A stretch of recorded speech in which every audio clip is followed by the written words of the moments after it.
Hello दोस्तों, मैं सोनू कुमार। स्वागत है आप लोग का हमारे यूट्यूब चैनल में। दोस्तों आज मैं आप लोग के लिए एक गजब का टॉपिक लाया हूं और नया भी है, जो है कि यूरोप में मिड 18 सेंचुरी यानी कि 1750 में क्या हुआ था उसको देखते हैं। तो ये क्लास 10th हिस्ट्री के फर्स्ट चैप्टर हैं, उसका अगला टॉपिक मैं बताने जा रहा हूँ। तो 1750 में क्या हुआ था दोस्तों कि यूरोप में कोई भी नेशन स्टेट नहीं था। नेशन स्टेट क्या होता है कि जिसमें ग्रुप ऑफ पीपल के द्वारा समान लैंग्वेज, हिस्ट्री, ट्रेडिशन ये सब शेयर की जाती है, और वहाँ का जो गवर्नमेंट होता है वो एग्रीमेंट होता है, मतलब रिप्रेजेंटेटिव गवर्नमेंट होता है, लोगों के द्वारा चुना हुआ गवर्नमेंट होता है। और वो कंट्री इंडिपेंडेंट कंट्री होता है, स्वतंत्र राष्ट्र होता है, जो नेशन स्टेट होता है। लेकिन 1750 में यूरोप में ऐसा कोई कंट्री नहीं था दोस्तों। तो अब बात आती है कि आखिर, और एक था हैब्सबर्ग एम्पायर। तो हैब्सबर्ग एम्पायर में क्या था कि वो जो शासन करते थे वहाँ 3 तरह का लैंग्वेज होता था उसका नेशनल। देखिए, एक क्या है, फ्रेंच, इटालियन, जर्मन। तो अब बात आती है कि नेशन स्टेट का आइडिया आया कहाँ से। तो यूरोप में क्या हुआ था कि सोसाइटी को 3 डिवीज़न में बांटा गया था। तो फर्स्ट में क्या था, एरिस्टोक्रेसी, और सेकेंड में था पेजेंट्री यानी कि किसान लोग, और थर्ड में क्या था कि new middle class, educated middle class जो लोग थे। तो हम लोग पहले देखेंगे एरिस्टोक्रेसी क्या होता है। एरिस्टोक्रेसी जो लोग थे वो लोग का अपना खुद ज़मीन होता था, और वो लोग फ्रेंच लैंग्वेज बोलते थे, और वो लोग स्मॉल ग्रुप में होते, यानी कि रॉयल लाइफ जो जीते हैं। जो अमीर लोग तो कम ही होते हैं ना।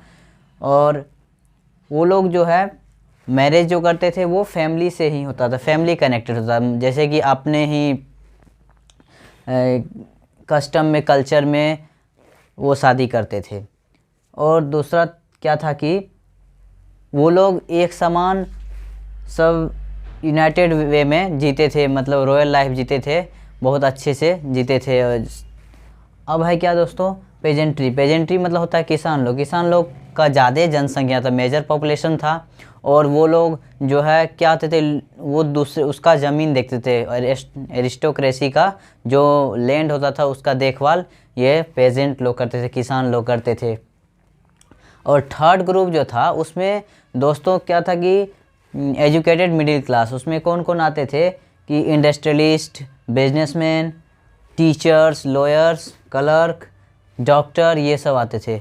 और इसमें ये लोग जो है, इन लोग को 2 आइडिया आया इन लोगों के मन में। पहला आइडिया क्या था कि नेशन यूनिटी का, मतलब राष्ट्र को एक बनाने का।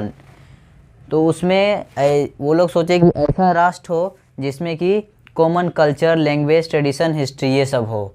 और सेकेंड आइडिया ये था कि लिबरल नेशनलिज्म। तो लिबरल नेशनलिज्म क्या होता है कि जिसमें इंडिविजुअल फ्रीडम होता है, हर एक लोगों को स्वतंत्रता होती है, आज़ादी होती है कि वो कोई भी काम कर सके स्वतंत्र रूप से। अब है कि उसमें सेकेंड क्या था कि इक्वलिटी बिफोर लॉ, मतलब सबको समानता का, समान कानून का अधिकार था, सबको समानता का अधिकार था। और गवर्नमेंट जो होता था वो एग्रीमेंट होता था, मतलब रिप्रेजेंटेटिव गवर्नमेंट होना चाहिए। और एंड ऑफ एरिस्टोक्रेसी, मतलब एरिस्टोक्रेसी का समाप्त हो जाना चाहिए। वो लोग का आइडिया था कि एरिस्टोक्रेसी को समाप्त ही कर दे, मतलब एक आदमी का शासन ना हो, ऐसा गवर्नमेंट हो जो लोगों के द्वारा चुना गया हो। और एक था क्लेरिकल प्रिविलेज, मतलब जो चर्च लोग में जो लोग रहते थे वो लोग बहुत ही रॉयल लाइफ जीते थे, तो ऐसा भी वो लोग समाप्त कर दिए थे। और वो एक और बात सोचते थे कि कॉन्स्टिट्यूशन भी हो और रिप्रेजेंटेटिव गवर्नमेंट भी हो। अब है दोस्तों कि ये तो हम लोग देख लिए। तो जब देखते हैं तो इसमें 2 प्रॉब्लम सामने आया।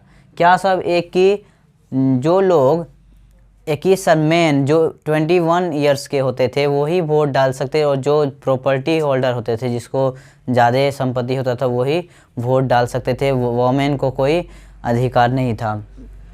और स्टेट टू स्टेट जो ये था व्यापार करना ये रिस्ट्रिक्शन था, इस पे रोक लगा हुआ था। मतलब एक देश जो है दूसरे देश में जाके व्यापार नहीं कर सकता, ऐसा भी तभी यूरोप में था। तो अंत में क्या हुआ, 1834 में कस्टम यूनियन आया। तो कस्टम यूनियन में क्या नाम 1834 में आया था और इसका नाम दिया गया जोल्वेरिन। तो इसमें क्या हुआ था कि ये कौन लाए थे, पर्शियन लाए थे, और बहुत सारे जर्मन स्टेट इसमें एक हुए थे, जुड़े थे, और बाद में रिजल्ट क्या हुआ कि ये जो ट्रेड रिस्ट्रिक्शन था इसको समाप्त कर दिया गया। आज के लिए इतना ही दोस्तों, धन्यवाद।